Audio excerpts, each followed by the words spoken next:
Olá a todos, boa noite. O tema de nossa aula de hoje é ato administrativo. A partir desta aula e nas demais, vamos estudar vários institutos, vários conceitos, a classificação de todos os atos administrativos. Mas antes de mais nada, vamos dar o conceito de ato administrativo. Ato administrativo, conforme leciona, conforme ensina um grande doutrinador de direito administrativo, Celso Bandeira de Mello, ele ensina que ato administrativo é toda declaração unilateral do Estado para o exercício das prerrogativas públicas, destinados, obviamente, ao cumprimento da lei. Então, entendendo melhor o conceito do grande doutrinador Celso Bandeira de Mello, podemos entender que ato administrativo é toda declaração unilateral do Estado, ou seja, é a declaração feita do Estado para com o particular, né? No exercício de prerrogativas públicas, ou seja, no exercício dos direitos que a administração pública tem, destinada para o cumprimento exato do que a lei determina. Aliás, quando falamos destinados ao cumprimento da lei, nos remetemos ao princípio da legalidade, que orienta que a administração pública só pode fazer aquilo que a lei determina. Então, ato administrativo é toda declaração unilateral feita pela administração pública, feita pelo Estado, para o exercício dos direitos da administração pública, para o exercício de prerrogativas públicas destinadas ao cumprimento da lei. Então, por exemplo, a administração pública quer fazer um show em praça pública, ele precisa de um ato administrativo para tanto. O particular, por exemplo, quer construir um imóvel em um terreno, ele precisa de um alvará, ele precisa de uma autorização do Estado para tanto. Particulares que moram em uma determinada rua querem realizar uma festa na rua, precisa também de uma autorização do Estado. Então, todas essas autorizações são atos administrativos, ou seja, são declarações unilaterais do Estado para com o particular, que é feita pela administração pública no exercício de prerrogativas públicas. Então, este é o conceito de ato administrativo. Sempre lembram, declaração unilateral do Estado no exercício de prerrogativas públicas para o cumprimento da lei, em respeito ao princípio da legalidade que já vimos no curso de Direito Administrativo. Qual que é a natureza jurídica do ato administrativo? A natureza jurídica do ato administrativo, ele é chamado de ato jurídico e não fato jurídico, porque advém de uma ação. Toda vez que uma situação decorre de uma ação humana e não de fato da natureza, né, temos o conceito de ato e não de fato. Então, a natureza jurídica do ato administrativo, sem sombras de dúvidas, é de um ato jurídico, na qual o Estado, né, realiza de forma unilateral uma ação, né, em cumprimento ali da lei, como vimos no conceito de ato administrativo. Entretanto, alguns doutrinadores ensinam a possibilidade de um ato administrativo que não decorre de uma ação humana, que a gente chama de atos administrativos involuntários, né? Ou seja, aqueles atos que não são praticados pelo homem, não são praticados diretamente por uma ação da administração pública, mas realizados de forma unilateral, ou de forma, involuntária, né? De forma realizada por máquinas, por tecnologia. Desta forma, da mesma forma, há sim o conceito de ato administrativo, mesmo que realizado de forma involuntária, mesmo realizado de acordo ali com o exercício de uma máquina. E grandes exemplos que podemos citar de atos administrativos involuntários, né, os atos praticados por radares, né? Então, a administração pública, na fiscalização do trânsito, ela pratica um ato administrativo, que são os radares, as placas de trânsito também, né? Que determina ali a velocidade máxima, a via que deve ser, a ordem da via que deve ser seguida ali pelos veículos, Semáforos também, né, tem que a identificação, há um ato administrativo, que é uma identificação, uma determinação da administração pública, que no sinal verde o carro ou o pedestre pode passar. No sinal vermelho, ele tem que esperar ali para poder avançar ali na via pública. Então, este conceito de atos administrativos involuntários não porque não está sendo praticado, não porque não está sendo realizado por uma ação humana, ele desqualifica ali o ato administrativo. O que caracteriza, né, principalmente o ato administrativo, além da declaração unilateral do Estado, como já vimos, ou seja, a declaração do Estado para com o particular, né, é o conteúdo prescritivo, ou seja, todo o ato administrativo ele permite, obriga ou proíbe algo em prol, obviamente, da coletividade. Lembrem sempre que o direito administrativo se preocupa com a coletividade, né, se preocupa com o geral e não com o particular. Né? Então, toda vez que o Estado permite algo, obriga algo ou proíbe algo em benefício, em prol da coletividade, estamos diante de um ato administrativo. Então, o ato administrativo, né, em outras palavras, podemos até conceituar como toda declaração unilateral do Estado que tem por intermédio, que tem por objetivo a permissão de algo, a obrigação de algo ou a proibição de algo para com o particular, né, em cumprimento exato do que a lei determina, estamos diante de um ato administrativo. Então já vimos o conceito, que a natureza jurídica do ato administrativo é um ato jurídico, mesmo aqueles atos que são praticados por máquinas e não necessariamente praticados ali por uma ação humana. Seguindo, quando falamos de ato administrativo, temos que diferenciar o ato perfeito, o ato válido e o ato eficaz.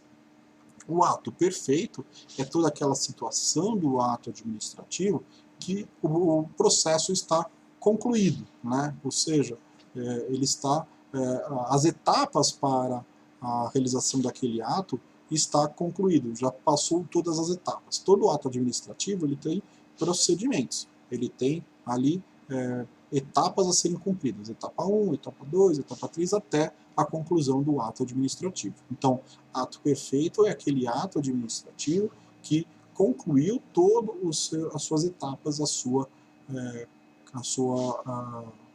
execução. Então, um exemplo de ato perfeito é uma decisão da administração pública para a concessão do ato administrativo, como um alvará de construção, como uma concessão de aposentadoria. Então, por exemplo, vamos falar da concessão de aposentadoria. Então, feita ali, o particular que está ali para se aposentar, cumpriu todos os requisitos da lei, a administração pública vai dar uma decisão concedendo a aposentadoria àquela pessoa.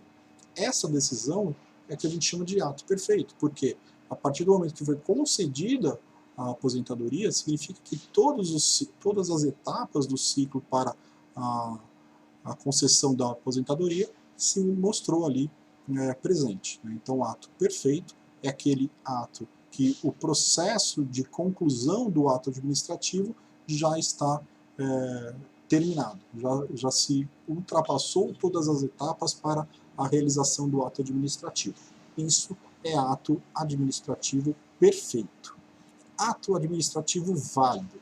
No ato administrativo válido, a gente verifica ali o cumprimento da lei. Né? Então, uma vez que o ato administrativo, né, concluído ali as etapas de sua execução, né, e ele cumpriu a lei, ele é chamado ali de ato válido. Então, ato válido é aquele ato administrativo que cumpriu exatamente o que a lei determina. E o grande exemplo é a concessão de um alvará de construção, por exemplo, de acordo com a lei. Se esse alvará de construção não foi feito de acordo com o que a lei determina, temos um ato inválido. Temos um ato que não foi cumprido ali os requisitos da lei.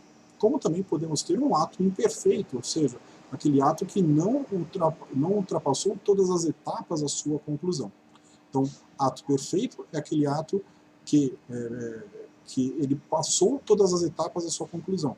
Não significa dizer que todos os atos perfeitos são atos válidos. Podemos ter um ato que passou todas as etapas da sua conclusão, mas ele descumpriu a lei. Então ele é chamado de ato perfeito, mas um ato inválido. Então, há possibilidade de termos atos imperfeitos, mas que cumpriram a legislação. Mas também podemos ter atos perfeitos, ou seja, que cumpriram a sua etapa de realização, e ele foi cumprido de acordo, contrário à lei. Então ele é chamado de ato perfeito e ato inválido.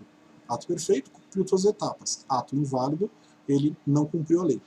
Se ele cumpriu todas as etapas para a sua conclusão e cumpriu a lei, ele é chamado de ato perfeito e ato válido. E por último, o ato eficaz. O ato eficaz é aquele que já foi concluído, né, e está ali apto a produzir os seus efeitos. Então, por exemplo, o que seria um ato eficaz? Em um alvará de construção. A partir do momento que inicia-se a construção de um imóvel, ele é chamado de ato eficaz, porque ele já está ali apto a concluir os seus efeitos. A mesma situação seria um ato administrativo que concede ali a possibilidade de a realização de um show. A partir do momento que é concedida a autorização do Estado para a realização de um show em praça pública, e esse show inicia-se a execução desse show, ele é chamado de ato eficaz. Da mesma forma, eu posso ter um ato que está ali pronto para a conclusão dos seus efeitos, ou seja, ele está ali para produzir efeitos, né, isso que é ato eficaz, quando ele está ali disponível para produzir efeitos. Ele pode ser um ato eficaz, mas também pode ser um ato inválido. Ele pode ser um ato perfeito, mas ser um ato inválido. Ele pode ser um ato perfeito, um ato válido, mas não ter eficácia, ou seja, ele não produziu os seus efeitos. Vamos supor, a administração pública concede autorização para a realização de um show, mas no dia do show chove e o show é cancelado. Obviamente, o ato administrativo não teve a sua eficácia, porque ele não produziu efeitos. Então, perfeição, validade e eficácia é perfeição. As etapas de conclusão daquele ato administrativo foi concluído, ou seja, todas as etapas foram ultrapassadas. Então, ato perfeito quando todas as etapas, as ordens de sua execução foram concluídas. Então, a gente chama de ato perfeito. Ato válido é aquele que cumpriu a lei. Então, se o ato cumpriu a lei, é chamado de ato válido. Se ele não cumpriu a lei, ele é chamado de ato inválido. E, por último, a eficácia é quando o ato administrativo está pronto ali a produzir os efeitos. Posso ter um ato administrativo eficaz, mas posso também ter um ato administrativo que não produziu efeitos. Que é o que a gente chama de atos administrativos ineficazes. Então, este é o conceito aí de ato administrativo. Vimos também a natureza jurídica do ato administrativo, né? E vimos aí a diferença, né, dos atributos do ato administrativo, né, a perfeição, a validade e a eficácia. Né? Continuando, né, vamos ver agora a diferença entre ato administrativo vinculado e ato administrativo discricionário. Né? Vamos ver isso depois mais para frente, mas a discricionariedade ou a vinculação do ato administrativo diz respeito, né, à margem de liberdade que a administração pública tem na prática de um ato. Se a administração pública tem uma liberdade para a prática do ato, eu estou diante de um ato administrativo discricionário. Então, a administração pública, nessa situação, ela escolhe, ela pode ter a faculdade de escolha entre praticar ou não praticar o ato. Não a bel prazer, mas a administração pública ela tem ali a possibilidade de escolher a prática ou não prática do ato, sempre levando em consideração o bem coletivo, sempre levando em consideração o princípio da supremacia do interesse público sobre o particular. Já no ato administrativo vinculado, não há essa margem de liberdade. Nessa situação, quando há a vinculação do ato administrativo, eu tenho aqui, na bem da verdade, né, eu tenho o cumprimento exato da lei. Então, nessa situação do ato administrativo vinculado, a lei não deixa opções para a realização do ato. A lei estabelece a obrigação da administração pública de agir e realizar o ato. É o exemplo, por exemplo, da concessão de aposentadoria. Na concessão de aposentadoria, a administração pública, ela, verificado ali os requisitos da lei, ela é obrigada a conceder a aposentadoria. A administração pública não pode escolher entre dar aposentadoria ou negar a aposentadoria, né? Ela tem a obrigação de conceder a aposentadoria ali a quem cumpriu os requisitos da lei.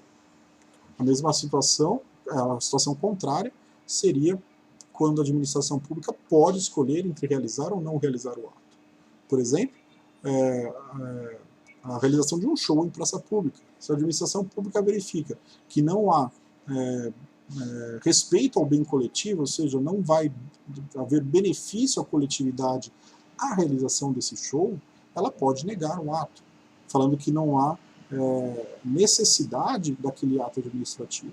Sempre lembrando que a administração pública, na análise do ato administrativo discricionário, essa liberdade da administração pública no ato administrativo discricionário, ela vai sempre adotar requisitos de conveniência e oportunidade, ou seja, a administração pública, na análise do ato administrativo discricionário, ela tem que verificar, este ato é necessário, precisa ser feito agora, ou pode ser feito numa outra oportunidade, né?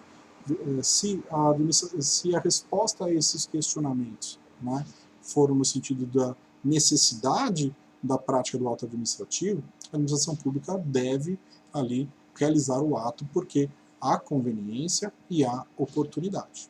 Mas se não há conveniência e não há oportunidade pública, não há o que se falar em prática de ato administrativo discricionário, né? Então, sempre diferenciem, né, para deixar claro para vocês, o ato administrativo vinculado é quando não há margem de liberdade da administração pública. Nessa situação, a lei não deixa opções para a realização do ato administrativo pela administração. A administração pública é obrigada a praticar o ato porque os requisitos da lei foram cumpridos. Já no ato administrativo discricionário, não. Nessa situação, há uma margem de liberdade da administração para praticar ou não praticar o ato, mediante a análise de requisitos de conveniência e oportunidade. Havendo conveniência e havendo oportunidade, aí sim a administração pública deve praticar o ato, né? Então, essa é a diferença entre ato administrativo vinculado e ato administrativo discricionário.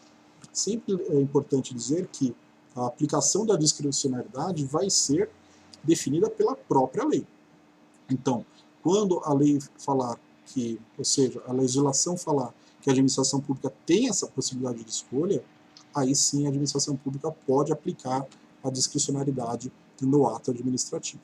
Então, a lei vai expressamente conferir a essa administração pública, né, os critérios que ela pode ali atuar com essa margem de liberdade, que é o conceito de ato administrativo discricionário.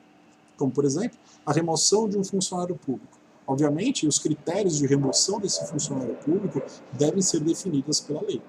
A realização de um show em praça pública. Os critérios de conveniência e oportunidade, a lei também vai ali determinar. Lembrando que, na omissão da lei, a administração pública deve ali atuar sempre em respeito aos princípios da administração pública e, principalmente, ao princípio da supremacia do interesse público sobre o particular.